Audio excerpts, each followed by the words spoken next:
Assalamualaikum warahmatullahi wabarakatuh. Sahabat beriman, dalam Islam ada beberapa hal yang dapat menghindarkan manusia dari siksa kubur, yaitu ilmu yang bermanfaat, sedekah jariah, dan doa anak-anak yang soleh. Namun selain tiga hal tadi, seorang keluarga, teman, dan sahabat juga bisa membantu orang yang telah wafat terhindar dari siksaan tersebut. Salah satunya, menyirami makamnya dengan air. Akan tetapi, hal tersebut masih mendapat penolakan dari beberapa kelompok umat muslim. Lantas, bagaimanakah pendapat ulama tentang menyiram kubur? Dan apakah Rasulullah pernah mencontohkannya? Tonton terus video ini hingga akhir agar tidak sesat. Kehidupan manusia di dunia ini adalah perjalanan panjang yang melelahkan, penuh lika-liku, dan melewati fase demi fase.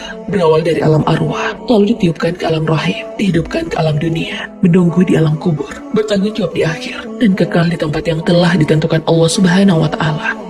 Sayangnya, fase maupun proses penciptaan manusia yang telah didesain sempurna oleh pencipta ingin dirusak oleh seorang manusia biasa dengan teori evolusi yang hanya ditemukan melalui terkaan. Padahal Al-Quran yang berisi firman-firman Allah Subhanahu wa Ta'ala sudah menjelaskan bagaimana dunia dan seisinya diatur dengan sangat sempurna. Karena itu, sebelum masuk ke inti pembahasan, seperti judul video yang kalian lihat, mari kembali melihat satu persatu fase kehidupan manusia yang telah ditetapkan Allah Subhanahu wa Ta'ala melalui firman-firman-Nya dan sabda-sabda Rasulullah Sallallahu Alaihi Wasallam.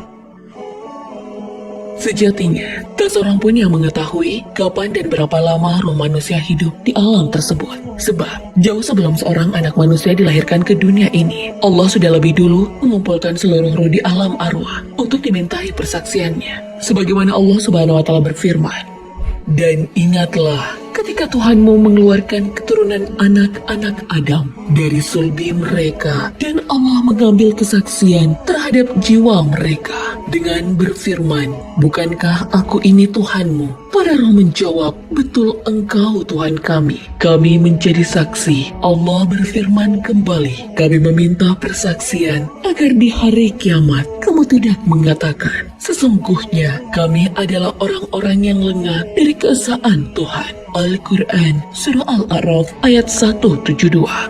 Dalam tafsir Madinah Al-Munawwarah, ayat tadi dijelaskan bahwa sebab Allah mengambil persaksian roh agar di hari kiamat, roh-roh yang ada pada manusia tidak bisa lagi beralasan jika mereka tidak mengakui keesaan Allah.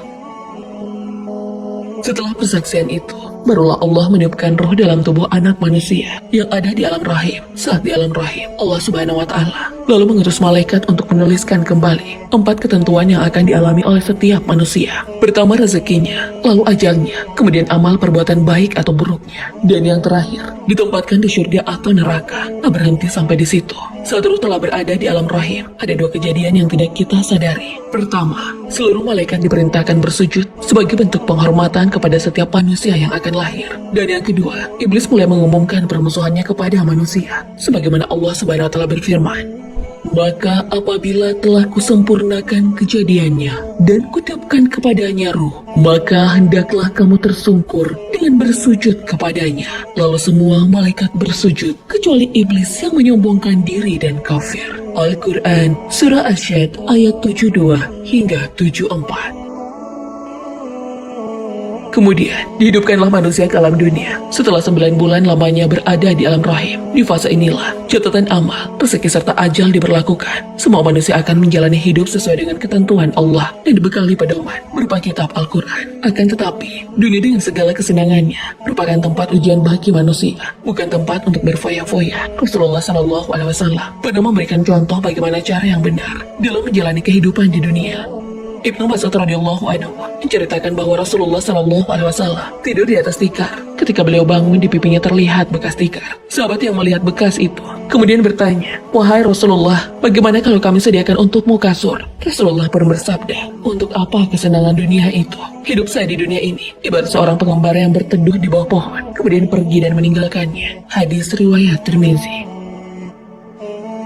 Hadis barusan menjadi peringatan keras bagi setiap manusia bahwa kesibukan dunia dan segala lika-likunya hanyalah sementara. Namun di sisi lain, kehidupan dunia juga menjadi fase penentu bagaimana keadaan seorang hamba di alam kubur. Pasalnya, di alam kubur atau alam barzah, setiap manusia tinggal seorang diri. Tak ada yang dapat menemani kecuali amal perbuatannya. Alam kubur bisa menjadi taman-taman syurga atau lembah-lembah neraka. Di alam itu juga, setiap ruh manusia sudah mengetahui nasib sebagai penghuni syurga atau penghuni neraka.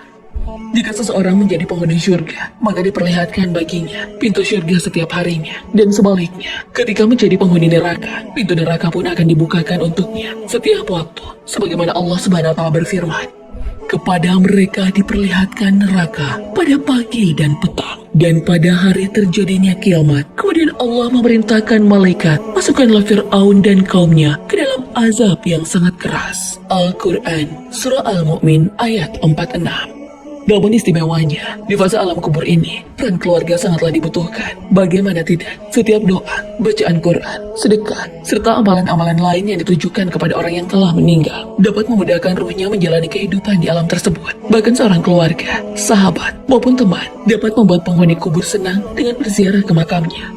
Memang, pada zaman jahiliyah, di awal-awal diangkat Rasulullah SAW sebagai utusan Allah, beliau sempat melarang ziarah kubur, sebab Rasulullah khawatir akan ada orang yang menyalahgunakannya dengan perbuatan syirik. Akan tetapi, setelah hukum Islam ditegakkan, ziarah kubur menjadi amalan yang sangat dianjurkan, karena dapat mengingatkan seorang manusia akan kematian. Sebagaimana Rasulullah SAW bersabda, aku pernah melarang kalian untuk ziarah kubur, namun sekarang berziarahlah, sebab itu dapat mengingatkan kalian dengan kehidupan akhirat dan menjauhi kemewahan dunia. Hadis riwayat Muslim.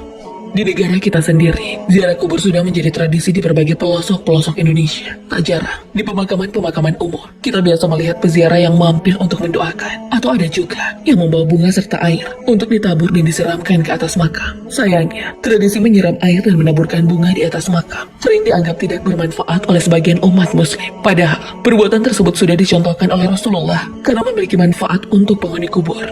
Seperti dalam kitab Nihaya Az-Zain, Imam Nawawi Al-Bantani menjelaskan bahwa disunahkan untuk menyirami kuburan dengan air yang dingin. Perbuatan ini dilakukan sebagai pengharapan akan dinginnya makam penghuni kubur. Dan juga tidak apa-apa menyiram kuburan dengan air mawar meskipun sedikit, karena malaikat senang pada aroma yang harum. Pendapat Imam An-Nawawi Al-Bantani didasarkan pada sabda Rasulullah SAW yang disampaikan Ali bin Abi Thalib. Ia berkata bahwasanya Rasulullah SAW menaburi makam dengan tanah sebanyak 3 kali, dan beliau menyirami kuburan anaknya Ibrahim dengan air. Hadis riwayat Al-Baihaqi. Terkait dengan menaburkan bunga di atas makam, dalam kitab Sahih Al-Bukhari diceritakan, suatu hari Rasulullah melewati 2 kuburan. Kemudian beliau berkata, kedua penghuni kubur ini sedang disiksa. Mereka disiksa bukan karena dosa besar, melainkan karena dia tidak menyucikan diri dari kencingnya, sedangkan yang lain karena suka mengadu domba. Kemudian beliau mengambil pelepah kurma basah, lalu membelahnya menjadi 2, lalu menancapkan pelepah tersebut di atas masing-masing kubur. Sahabat yang heran lantas bertanya, wahai Rasulullah, mengapa Anda melakukan itu? Rasulullah menjawab, semoga keduanya diringankan siksaannya selama kedua pelepah ini belum kering. Hadis riwayat Bukhari Muslim. Dalam kitab Al-Iqna karya Imam Asy-Syarbini mengatakan bahwa hadis tadi menjadi rujukan dibolehkannya menabur bunga di atas makam, namun dengan menggunakan dahan segar atau kembang yang masih basah. Beberapa kisah serta dalil yang kalian simak dalam video ini merupakan gambaran bahwa Islam tidak pernah membatasi pemeluknya untuk melakukan segala sesuatu, selama itu tidak membawa mudarat kepada diri sendiri, manusia, serta tidak menyekutukan Allah Subhanahu wa Ta'ala.